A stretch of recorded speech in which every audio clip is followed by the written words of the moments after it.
Constantino, pound for pound. Little Giant Boxing.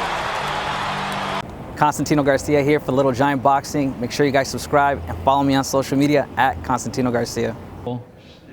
Saving that card as well, Chocolatito versus Cesar Martinez. Switching topics real quick. Obviously, you want Canelo to fight back on his own, back with matchroom boxing. Triple G, Bivol, do you think he'll do that next? I think you know, Canelo and Eddie they love a challenge. So it really comes down to what fights they like. For me, now he's done that super middleweight, I would like to see him go up and fight the best at light heavyweight. Dmitry Bivol, who's already beaten Joe Smith, is a tremendous fighter, undefeated fighter. And it's a really, really tough fight for Canelo Alvarez. So I think that he loves the challenge of maybe trying to become undisputed at 175. The Triple G fight is the biggest fight in boxing. You know, it's the trilogy for the undisputed super middleweight world championships.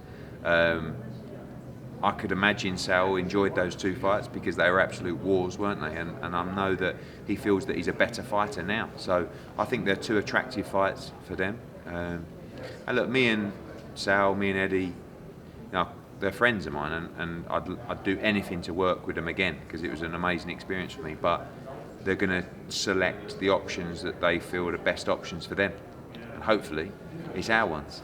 Triple G obviously turns 40 in April.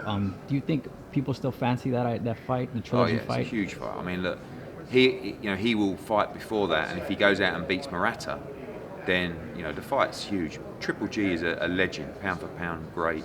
And the first two fights were two of the best fights I've ever seen. So I feel like the next fight is going to be another barn burner if we get it made. And I think it's the biggest fight in boxing right now. It's no secret that Canelo might fight Jermall Charlo. What do you think about that fight, Eddie? Another good fight. I think I just feel that at super middleweight, he's beaten the very best. Like, he's beaten all the champions, and it baffles me that people still question the resume of Canelo Alvarez when you look at the champions he's been through. And not just that, look at the short period of time he became undisputed. Within 1 year, he boxed 4 times, and he beat Callum Smith, Billy Joe Saunders, and Caleb Plant. They were the 3 champions. He did it in a year, right? And still he gets criticised for, he wouldn't fight this guy and fight that guy. Who has Jermall Charlo ever boxed? No one. He doesn't have a resume to tell you that he can beat Canelo Alvarez, but he's a good fighter, and it's still a good fight. Jermall Charlo wouldn't fight Demetrius Andrade. He should have fought Demetrius Andrade in a massive unification fight. But a lot of people just wait for those big opportunities and those big paydays, and Charlo's a good fight for Canelo, and maybe he chooses that option. But for me, I would like to see him move up and take challenges to become undisputed at 175, because he's done that at 168. Is it easy to say that you believe that Charlo's the easiest fight out of the 3? Charlo's a good fighter. Bivol's a really tough fight. Bivol's a big light heavyweight, undefeated in his prime. That's the difference. He beat Joe Smith with ease, right? He's technically very good. He has great feet. He can punch, and he can fight on the inside, on the outside. Like, he's a very good fighter. So I think Canelo is unbeatable at 168. Unbeatable. So yeah, I think the Bivol fight is a tougher fight than Charlo.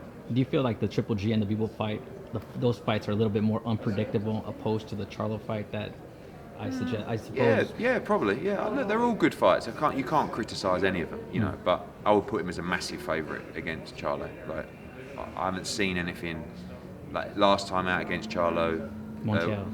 He did. It wasn't impressive, but because he's not fighting anyone. Sometimes you need to fight at a high level to show that you're a great fighter. Right. And why do you think Canelo gets so much hate, criticism from trainers, boxers? Because he's the best, and that's how life works. Unfortunately, we live in a world where when you're coming through, people are patting you on the back, go on, and then when you get to the top, people will try and find a way to talk badly about you or negatively about you. Like, how can you talk negatively about the career of Canelo Alvarez? He's a great, he's a pound for pound great. He's the pound for pound number 1. When you look at from the back of the Triple G fights, he's only had 2 fights that were easier fights: Rocky Fielding and Yildirim. Right? Rocky Fielding was his new deal with DAZN. Yildirim was a mandatory that he had to fight. he's gone Golovkin, Daniel Jacobs, the world middleweight champion, straight into Sergey Kovalev, the world light heavyweight champion, straight into Callum Smith, right, the number one in the division, Ring Magazine champion, then into Billy Joe Saunders, the WBO world champion, then into Caleb Plant, the IBF middleweight world champion, and now he's talking about fighting another world champion in Dmitry Bivol and Gennady Golovkin. What more can you do? He talks about the Beterbiev fight as a fight that he wants. That's his and resume. Makabu too. Makabu, he'll fight anyone. I talked to I think he thinks he can beat Usyk. He has so much belief in himself, and that's why he's so hard to beat, because of the belief he has in himself as a fighter and the belief that Eddie has.